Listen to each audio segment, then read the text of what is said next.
तो आज गाइस देखो, आपने देखा नहीं होगा ये चीज़।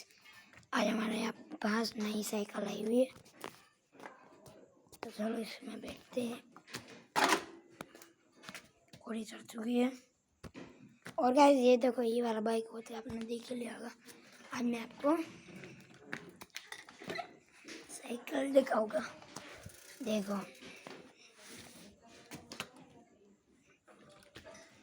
ऐसे मोबाइल रह जाएगा में।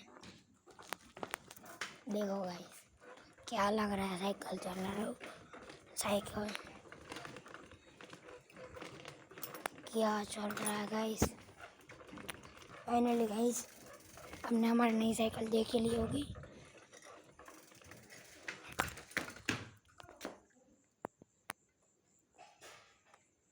अभी यहाँ पे देख पाओगे जैसे सब कुछ है हमारी।